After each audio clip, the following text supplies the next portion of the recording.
성경 말씀 마태복음 28장 16절입니다.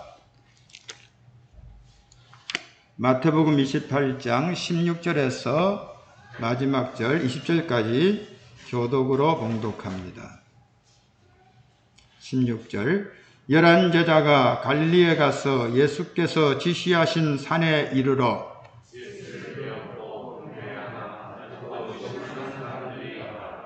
예수께서 나와 말씀하여 이르시되 하늘과 땅의 모든 권세를 내게 주셨으니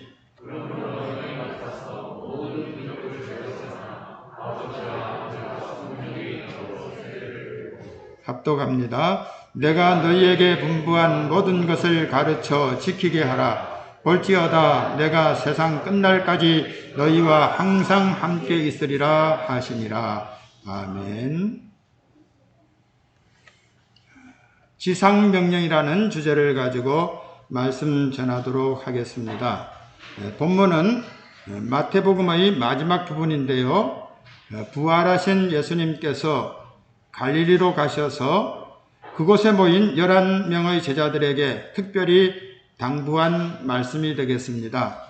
예수님께서 이 사도들에게 특별히 당부한 말씀을 가리켜서 지극히 큰 명령, 그래서 지상명령이라고 그렇게 보통 부르고 있습니다. 이 말씀을 이제 마태복음 강의의 마지막 부분으로서 같이 살펴보려고 합니다. 먼저 갈릴리에 모인 제자들에 대해서 잠시 생각해 보도록 하겠습니다. 이 지상명령이 선포된 곳은 갈릴리에 있는 산입니다. 16절에 보면은 11제자가 갈릴리에 가서 예수께서 지시하신 산에 이르렀다 이렇게 말씀을 하고 있는데요. 이 산이 무슨 산인지 명확하게 그 지명은 나와 있지 않습니다. 우리가 잘 알듯이 예수님은 유대지방 베들레헴에서 탄생하셨습니다.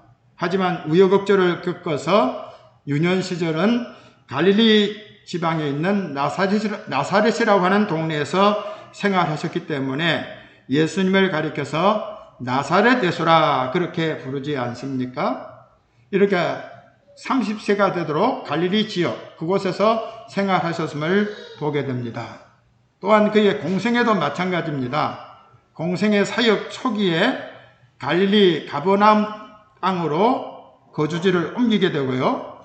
그것을 중심으로 해서 갈릴리 지방에 복음 사역을 행하셨음을 보게 됩니다.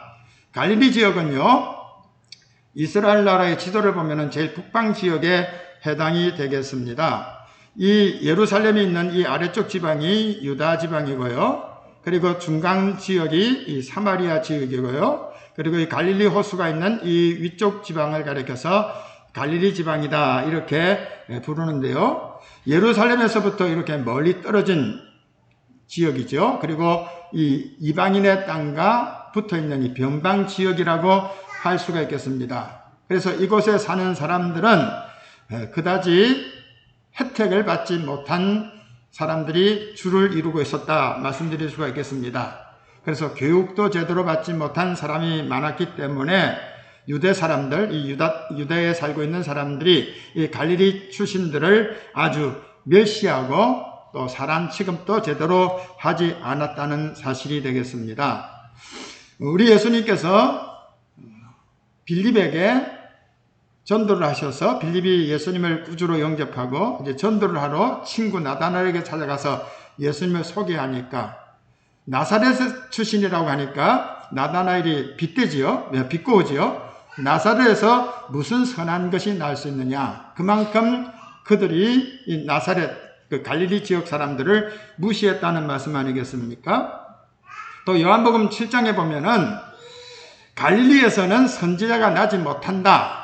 이렇게 유대인들이 예수님께서 갈릴리 출신이라는 것을 알고서 예수님을 무시하면서 갈릴리에서는 선한 선지자가 나지 못한다. 이렇게 말했던 겁니다. 하지만 예수님이 오시기 전 약 700년 전에 활동하던 선지자 이사야는 이 갈릴리 지역에 큰 역사가 일어나게 될 것을 예언합니다. 이사야 9장 1절 2절에 보면은 전에 고통받던 자들에게는 흑암이 없으리로다. 옛적에는 여호와께서 스불론 땅과 납달리 땅이 멸시를 당하게 하셨더니 후에는 해변길과 요단 저쪽 이방의 갈릴리를 영화롭게 하셨느니라. 흑암에 행하던 백성이 큰 빛을 보고 사망의 그늘진 땅에 거주하던 자에게 빛이 비치도다, 이렇게 예언을 했습니다. 그 예언대로 예수님께서는 갈릴리 사람들을 찾아가서 그들을 제자로 삼지 않습니까? 마가복음 1장 16절 보면은 갈릴리 해변으로 지나가시다가 시몬과 그 형제 안드레가 바다에 금을 던지는 것을 보시니 그들은 어부라. 예수께서 이르시되 나를 따라오라. 내가 너희로 사람을 낚는 어부가 되게 하리라 하시니 그 그물을 버려두고 따르니라. 그러니까 갈릴리 출신들을 예수님께서 제자로 삼았던 것을 보게 됩니다. 그리고 예수님의 복음 사역이 주로 이 갈릴리 지역에서 이루어졌다고 마가복음 1장 39절에 기록하고 있지요. 온 갈릴리에 다니시며 그들의 여러 회당에서 전도하시고 또 귀신을 내쫓으시더라. 그러니까 예수님의 복음 사역이 주로 이 갈릴리 지역에서 이루어졌던 것을 보게 됩니다. 그러니까 예수님을 따르는 많은 사람들이 특유한 그 사투리를 썼어요. 갈릴리 사투리를 썼다는 겁니다. 그래서 자신들이 예수님의 제자라는 사실을 숨길 수가 없었어요. 베드로가 그 대표적인 예가 되겠습니다.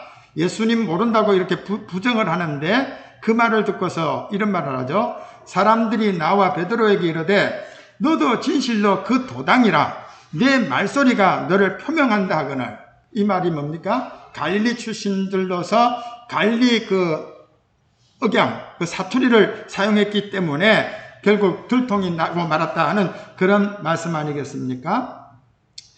우리 예수님께서 승천하시는 그 현장에 예수님을 따르는 무리들이 모였는데요. 그들을 향해서 흰옷 입은 두 사람, 천사들이요. 천사들이 그들을 호칭하는 것도 역시 갈릴리 사람이라는 호칭이 되겠습니다. 사도행전 1장 10절과 11절에 보면은 올라가실 때 예수님께서 하늘로 승천하실 때에 제자들이 자세히 하늘을 쳐다보고 있는데 흰옷 입은 두 사람이 그들 곁에 서서 이르되 갈릴리 사람들아 어찌하여 서서 하늘을 쳐다보느냐. 그러니까 예수님을 끝까지 따른 무리들도 역시 대부분이 갈릴리 사람이었다는 것을 볼 수가 있습니다. 예수님은 공생의 사역 기간 이 갈릴리 지역에서 주로 활동하셨지만은 때때로 예루살렘으로 가셨지요. 특히 절기가 때면은 예루살렘으로 가셔가지고 그 지역에서도 복음 사역을 하지 않습니까? 근데 마지막 유월절을 맞아서 예루살렘으로 올라가시면서 예수님께서는 자신이 그리스도로서 고난을 당하게 될 것이고 또 죽음을 맞게 될 것이고 그 다음에 살아나게 된다고 했습니다. 그 다음에 살아난 다음에 갈릴리에서 우리가 다시 만나게 될 것이다. 이렇게 말씀을 하지 않습니까? 그 중에 한 구절을 찾아보겠습니다. 마태복음 26장에 나오는 말씀인데요. 그때 예수께서 제자들에게 이르시되 오늘 밤에 너희가 다 나를 버리리라. 기록된 바 내가 목자를 치리니 양의 떼가 흩어지리라 하였느니라. 그러나 내가 살아난 후에 너희보다 먼저 갈릴리로 가리라. 예수님께서 자신이 살아난 다음에 갈릴리로 가게 된다고 그렇게 말씀을 했습니다. 그 말씀대로 우리 예수님은 다시 살아나셨죠. 이 살아나신 예수님, 살아난 줄도 모르고 여자들이 무덤에까지 찾아갔는데 그 여자들이 빈 무덤을 보게 되죠. 그래서 당황을 하는데 천사들이 나타나서 그들에게 부활의 소식을 알리면서 너희들이 예수님의 제자들에게 찾아가서 예수님이 살아났다고 말하면서 빨리 갈릴리로 너희들을 가라고 그렇게 하신다. 이렇게 일러주는 말씀이 있습니다. 마태복음 28장 7절에 보면은 또 빨리 가서 그의 제자들에게 이르되 그가 죽은 자 가운데서 살아나셨고 너희보다 먼저 갈릴리로 가시나니 거기서 너희가 배우리라 하라. 이렇게 천사들이 여인들에게 전달하는 거예요. 예수님의 제자들에게 찾아가서 갈릴리로 가도록 그렇게 너희들이 알려줘라 이렇게 말하는 거죠. 근데 이 여자들이 그 말을 듣고서 이제 가다가 예수님을 만나게 되죠. 근데 예수님께서 또 직접 여자들에게 또 갈릴리로 갈 것을 권하고 있습니다. 마태복음 28장 10절에 보면은 예수께서 이르시되 무서워하지 말라. 가서 내 형제들에게 갈릴리로 가라 하라. 거기서 나를 보리라 하시니라. 그러니까 예수님께서는 계속 갈릴리를 강조하고 있는 거예요. 갈릴리에서 사역을 시작하셨고 이제 갈릴리에서 마지막 이 지상명령을 선포하기 위해서 제자들을 갈릴리로 불러 모으시는 것을 보게 됩니다. 이 말씀에 의지해서 제자들이 갈릴리로 갔고요. 거기에서 예수님이 지시하신 그 산, 바로 거기에서 예수님을 뵙게 된 것입니다. 그 예수님을 만난 그들이 감격해가지고 예수님께 경배를 드리는데요. 모든 사람들이 다 경배에 참여한 것은 형식적으로는 경배에 참여했지만은 일부분은 마음의 의심이 있었다고 일러주고 있습니다. 17절에 보면은 예수를 배웠고 경배하나 아직도 의심하는 사람들이 있더라. 부활하신 예수님을 뵙고 경배드리는 자도 있었지만은 그 중에는 의심하는 사람도 있었다는 말씀이 되겠습니다. 여기 경배했다는 말씀이 있는데요. 이 경배라고 하는 이 단어를 사전에서 찾아보면은 두 가지 의미를 갖고 있습니다. 하나의 의미는 공경하여 절하는 것, 그러니까 아주 높으신 분에게 공경심을 품고서 절을 하는 것도 경배라고 그렇게 쓸 수 있다는 거예요. 그리고 또 다른 하나의 의미는 신불, 신적인 대상에게 숭배하는 마음으로 엎드리는 것, 바로 그것이 경배라고 하는 의미가 되겠습니다. 두 가지 의미가 있는데 성경에 나오는 경배의 단어는 거의가 후자, 다시 말해서 신적인 대상에게 숭배의 마음을 품고서 엎드리는 것, 이 숭배의 의미를 담고 있는 것입니다. 그래서 경배를 예배한다라는 단어로 번역을 할 수도 있는 것입니다. 그런 의미에서 볼 때에 경배의 대상은 오직 하나님밖에 없다는 것을 우리는 기억해야 될 것입니다. 예수님께서 광야에서 40일 동안 금식하시면서 마귀에게 시험을 받았는데 마귀가 던진 시험 중에 하나가 뭡니까? 내게 절을 하면, 내게 경배하면은 모든 것 다 주겠다는 그런 제안을 하죠. 그때 예수님께서 하신 말씀이 마태복음 4장에 나옵니다. 마태복음 4장 8절에서 10절에 나오는 말씀인데요. 마귀가 이제 모든 것을 보여주면서 내게 엎드려 경배하면 주겠다고 그렇게 유혹을 하죠. 그때 예수님께서 이렇게 말씀합니다. 사탄아 물러가라. 기록되었으되 주 너의 하나님께 경배하고 다만 그를 섬기라 하였느니라. 우리 예수님은 언제나 말씀을 의지해서 모든 삶의 기준을 말씀으로 삼죠. 그래서 기록되었으되 주 너희 하나님께만 경배하라. 다만 그분만 섬겨라. 이렇게 되어 있다고 일러준 것을 보게 됩니다. 예수님 당시의 사람들은 이 로마의 압제 아래에 있었기 때문에 로마 황제를 신격화해가지고 로마 황제를 현인신으로 그렇게 생각하여 경배를 드리곤 했습니다. 그러나 유대인들은 오직 여호와 하나님만이 참되신 하나님을 알기 때문에 그런 황제 숭배에 그들은 반기를 들고 대항을 했던 겁니다. 분명히 성경의 원리는 하나님 외에는 다른 신에게 경배할 수 없다는 말씀이 되겠죠. 아무리 위대한 천사랄지라도 경배 대상은 될 수가 없습니다. 요한계시록 19장 10절에 보면은 이제 사도 요한이 자신에게 이 계시의 그 과정을 인도하는, 안내하는 그 천사를 보면서 엎드려 경배하려 가죠. 내가 그 발 앞에 엎드려 경배하려 하니 그가 나에게 말하기를 나는 너와 및 예수의 증언을 받은 내 형제들과 같이 된 종이니 삼가 그리하지 말고 오직 하나님께 경배하라. 그러니까 하나님만이 경배의 대상이지 아무리 위대한 천사라도 경배의 대상은 결코 될 수 없다는 말씀이 되겠습니다. 이와 유사한 구절이 요한계시록 22장에도 또 나오죠. 요한계시록 22장 8절 9절에 보면은 내가 듣고 볼 때 이 일을 내게 보이던 천사의 발 앞에 경배하려고 엎드렸더니 그가 내게 말하기를 나는 너와 내 형제 선지자들과 또 이 두루마리의 말을 지키는 자들과 함께 된 종이니 그리하지 말고 하나님께 경배하라. 그러니까 결코 천사도 경배 대상이 될 수 없다는 것 아니겠습니까?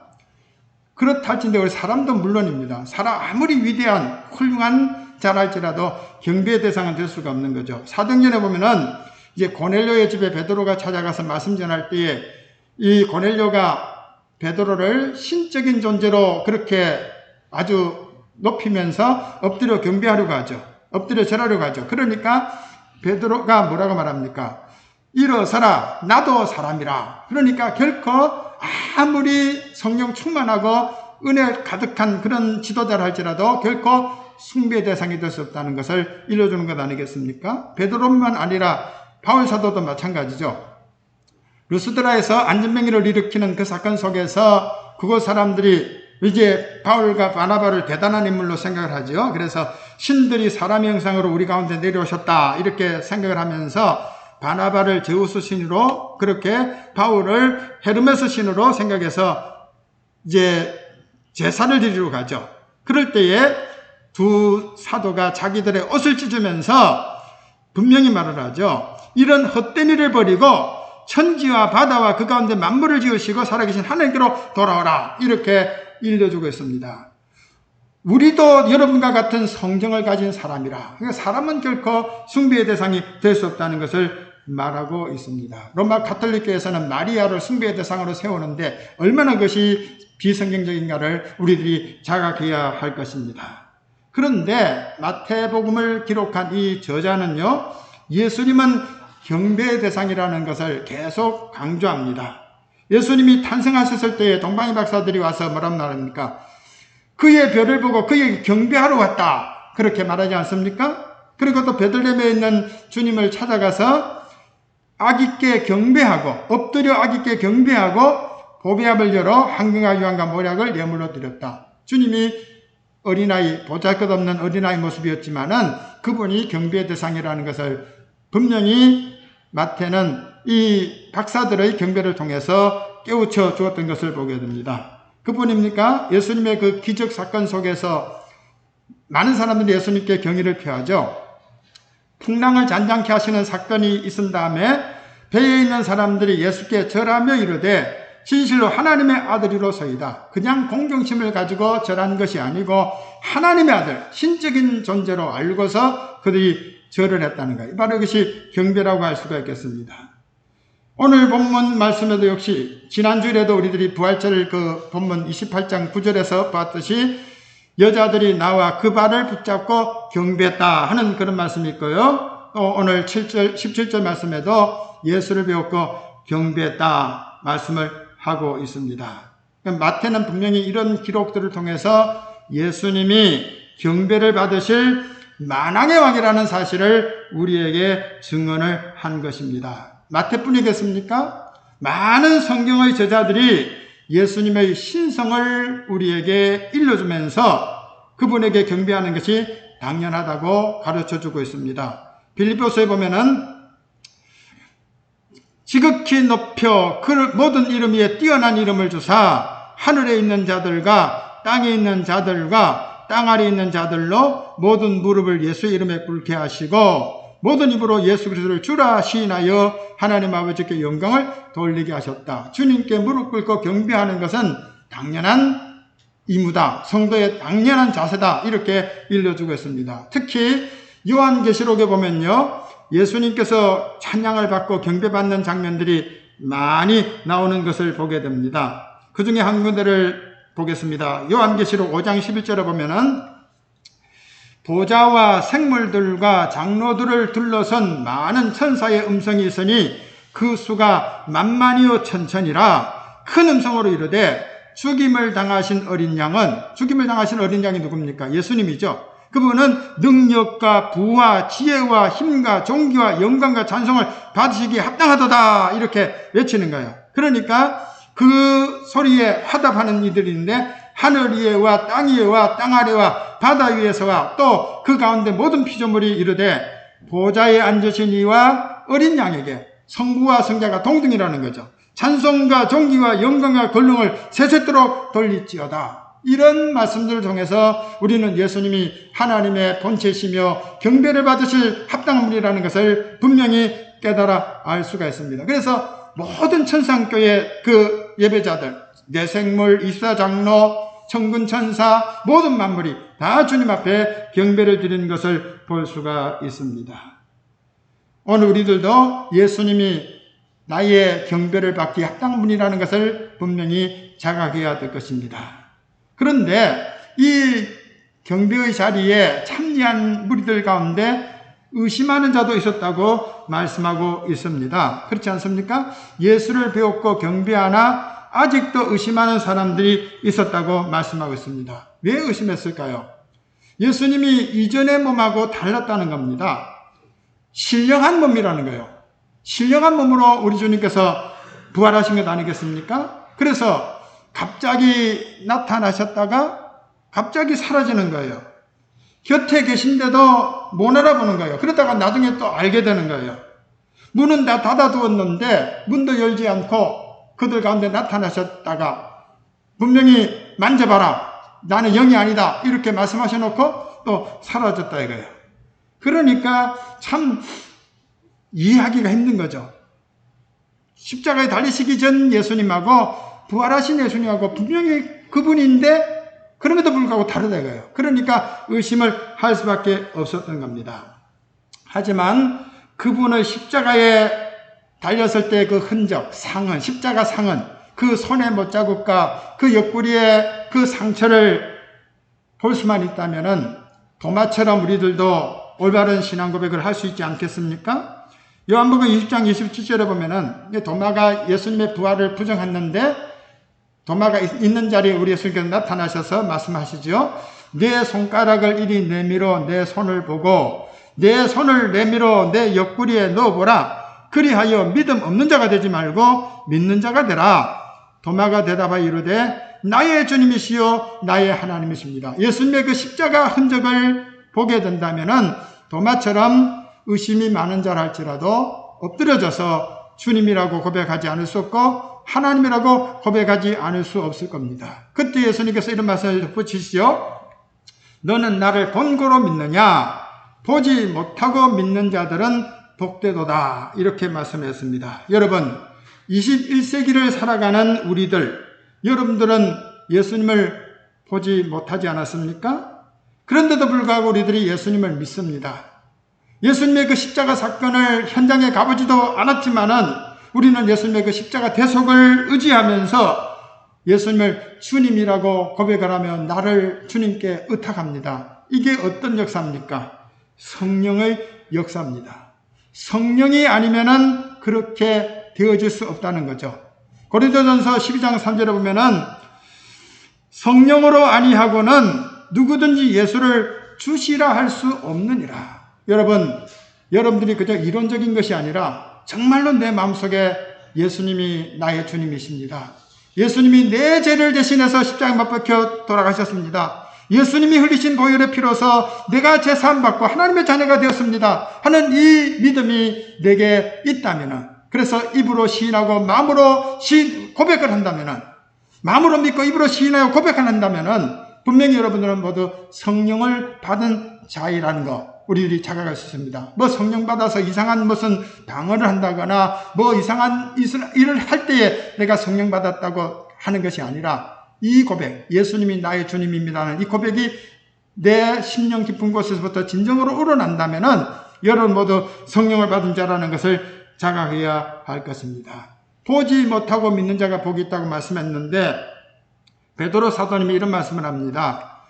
예수를 너희가 보지 못하였으나 사랑하는도다. 베드로 사도님이 편지를 쓸 때에 이미 많은 세월이 지났고 그래서 많은 이방인들이 예수님을 보지 못했던 거 아니겠습니까? 또 유대인들 중에서도 예수님 보지 못한 사람이 많지 않았겠습니까? 그를 향해서 말씀을 합니다. 너희가 예수를 보지 못하였으나 사랑하는도다. 이제도 보지 못하나 믿고 말할 수 없는 영광스러운 즐거움으로 기뻐하니 믿음의 결국 곧 영혼의 구원을 받음이라. 우리 모두가 보지 못한 예수님을 사랑하고 보지 못한 예수님을 신뢰하면서 나가니 우리에게 구원이 보장된 것 아니겠습니까? 얼마나 감사한 일입니까? 지상교회 성도들 가운데 성령의 인도하심을 따라서 진정으로 예수님을 하나님의 아들로 인정하고 경배하는 자들이 있지만은 그 중에는 성령을 체험하지 못해서 이 진리의 도를 의심하고 여전히 이 믿음에 가지 못하는 자들도 있습니다. 데살로니가후서 3장 2절에 보면은 믿음은 모든 사람의 것이 아니다 이렇게 말씀을 했어요. 믿음은 모든 사람의 것이 아니에요. 똑같이 복음이 선포돼도 그걸 믿음으로 받아들이는 사람이 있고 그걸 부정하는 자가 있는 거예요. 성령의 감동을 받은 사람들은 믿음으로 받아들이지만은 성령의 감동을 받지 못한 사람들은 이 믿음에 거하지를 못한다는 말씀이 되겠습니다.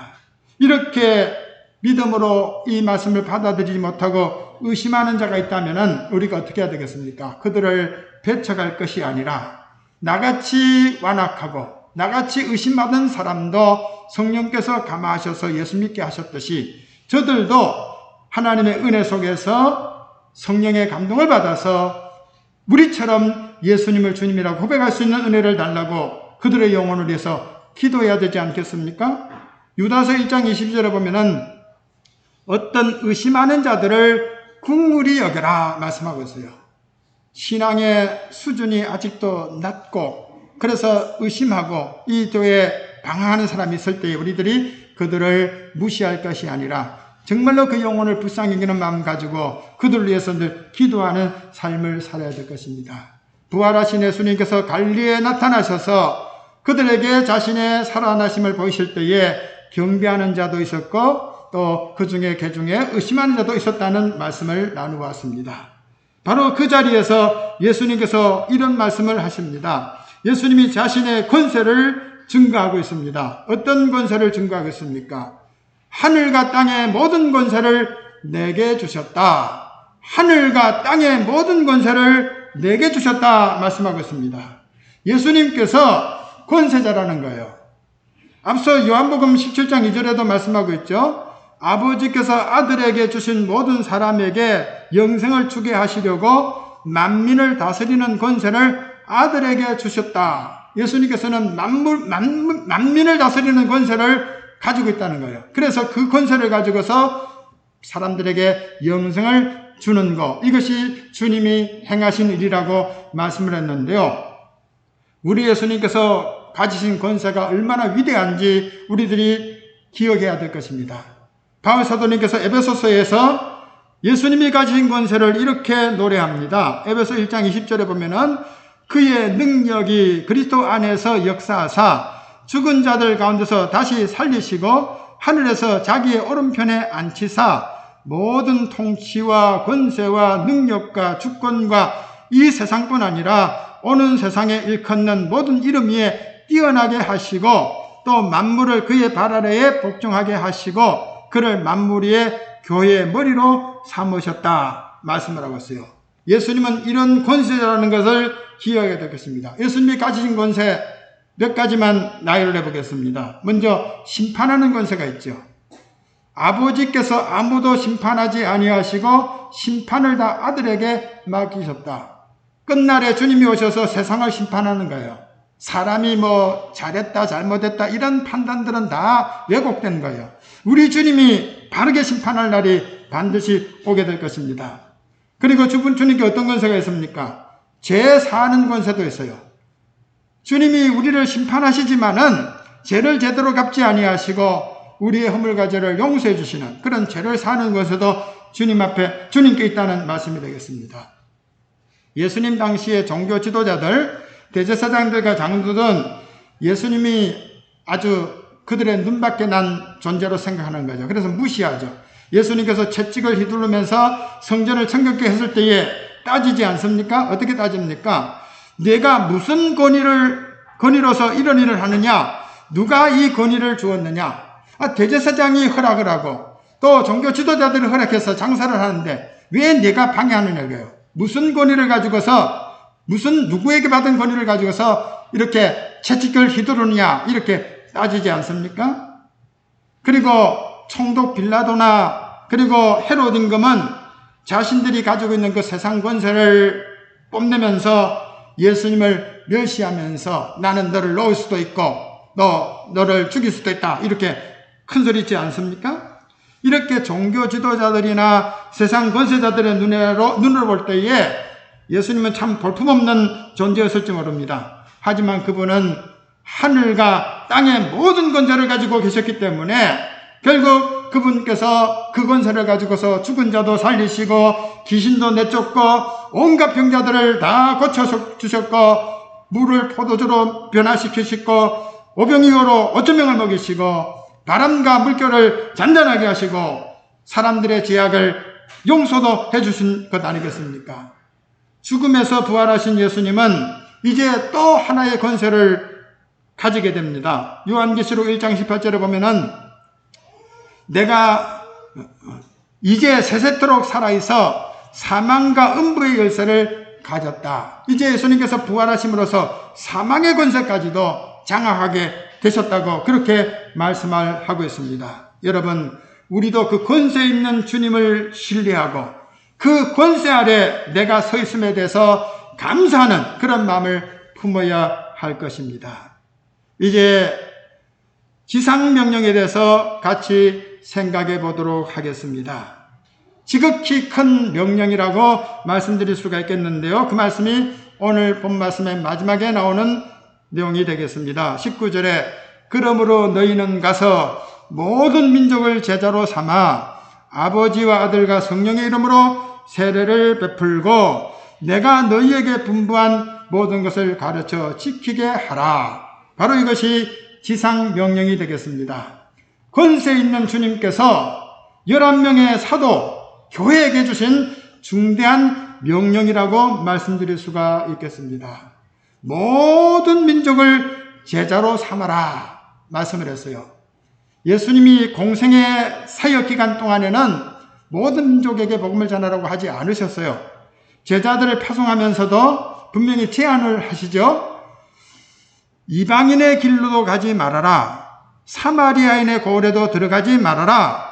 이스라엘 집에 잃어버린 양에게로 가라. 우리 예수님께서 지상에서 3년 동안 공생의 사역을 할 때에 제자들에게는 분명히 이스라엘 집에 잃어버린 양에게 가지 사마리아에도 가지 말고 또 이방인에게도 가지 말라고 그렇게 제안을 했어요.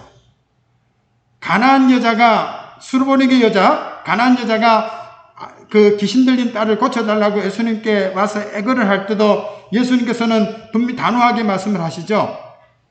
나는 이스라엘 집의 잃어버린 양 외에는 다른 데로 보내심을 받지 않았다.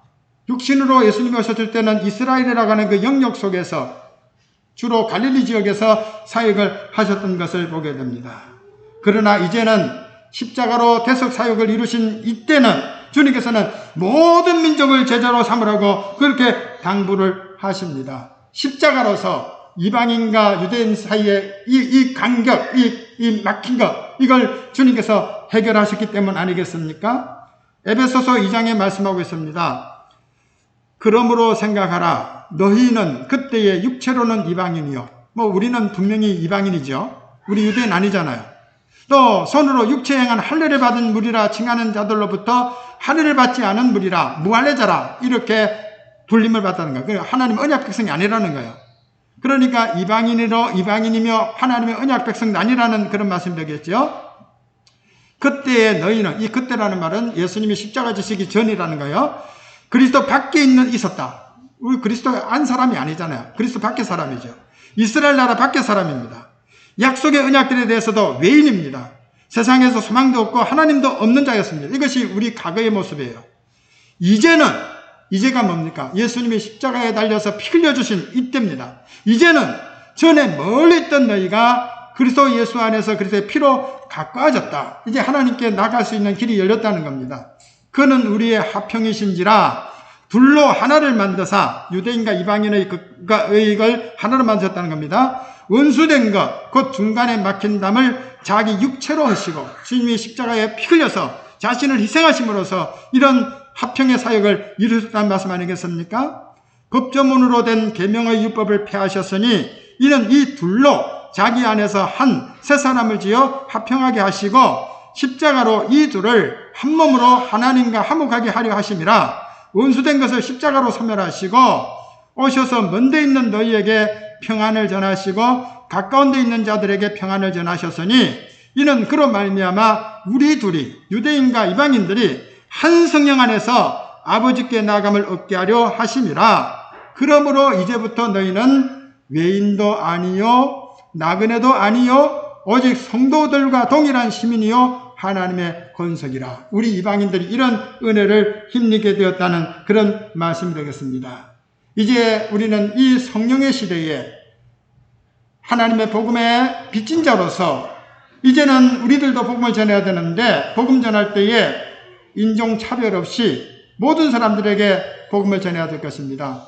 예수님이 당부한 말씀이죠. 성령이 너희에게 임하시면, 성령의 시대가 되면 너희가 권능을 받고 예루살렘과 온 유대와 사마리아와 땅끝까지 이르러 내 증인이 되리라. 주님께서 그렇게 말씀하는 겁니다. 그러니까 이방인 모든 만민에게 복음 전하라. 그리고 두 번째 명령이 뭡니까? 세례를 베풀라는 겁니다.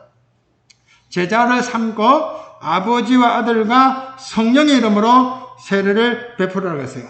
신앙 고백을 한 자들에게 하나님의 가족이 되었다는 것, 이걸 인정하는 것이 세례라고 말씀드릴 수가 있겠습니다. 세례는 아버지와 아들과 성령, 성부, 성자, 성령의 이름으로 베푸는 것이 되겠습니다. 그러니까 성부와 성자와 성령에 대한 신앙 고백이 있어야만 세례를 받을 수가 있는데, 그것이 이제 사도신경의 그 원형이 되겠습니다. 사도신경의 원형이 아버지에 대한 신앙, 아들에 대한 신앙, 성령에 대한 신앙이 있는 사람들이 할 수 있는 고백이니까요. 사도신경을 온전히 마음 깊은 곳에서부터 고백할 수 있는 사람들, 이런 사람들에게 세례를 베푸는 겁니다. 그리고 세례의 그 원형은 어떤 겁니까? 물속에 들어갔다가 나오는 거죠. 침례라고 말을 하는데요. 물속에 들어가면 어떻게 됩니까? 죽는 거죠. 그리고 나오면 사는 거죠. 그러니까 이 세례를 뭘 의미하느냐? 우리의 옛사람이 죽고 새로운 생명으로 살아간다는 거예요. 로마서 6장 3절 4절에 보면은 그리스도 예수와 합하여 세례를 받은 우리는 그의 죽으심과 합하여 세례받은 줄을 알지 못하느냐? 그의 죽으심과 합하여 세례를 받음으로 그와 함께 장사되었나니 이는 아버지의 영광으로 말미암아 그리스도를 죽은 자 가운데서 살리심과 같이 우리도 또한 새 생명 가운데서 행하게 하려 함이라. 옛사람은 죽고 새사람은 사는 것, 이것이 세례가 담고 있는 의미가 되겠습니다. 또 한 가지 세례의 의미는 뭡니까? 죄를 씻는 거죠. 주의 이름을 불러 세례를 받고 너의 죄를 씻으라. 아나니아가 이제 사도 바울에게 했던 그런 말이 되겠는데요. 예수의 이름을 부르고 세례를 받고 너의 죄를 씻으라, 이렇게 말씀하고 있습니다. 이렇게 세례의 의미가 아주 깊은 것이기 때문에 이 성례라고 말하는데요. 성례를 뭐 받았느니 안 받았느니, 뭐 받았다느니 안 받았다는 것이 얼마나 큰 중요한 일인가를 생각하고 함부로 성례를 욕되게 하는 자가 되어서는 안 될 것입니다. 그리고 부탁한 것이 가르쳐 지키게 하라는 그런 말씀이 되겠죠. 너희에게 분부한 모든 것을 가르쳐 지키게 하라.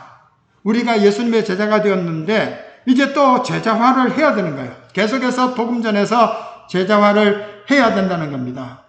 로마 가톨릭 교회에서는 예배의 중심이 하나의 예전입니다. 미사, 뭐 이렇게 성찬 예식 행하는 거, 이것이 그들의 예배의 중심이죠. 그러나 우리 개혁교회의 예배의 중심은 하나님의 말씀 선포입니다. 말씀이 바르게 선포되는 것이 진정한 예배라는 거예요. 그런데 오늘의 교회들이 타락해서 강단에서 하나님 말씀을 선포하는 것이 아니고 세상 돌아가는 이야기 전하고 사람의 귀를 즐겁게 하는 얘기에서 웃음을 피우고 이렇게 하는데, 이건 정말 위험한 일입니다. 분명히 주님의 말씀을 가르쳐서 지키게 하는 것이 교회의 사역이라는 걸 우리들이 잊어서는 안 될 것입니다.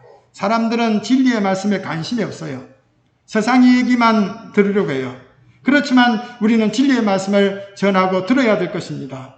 바울 사도님께서 디모데에게 말씀합니다.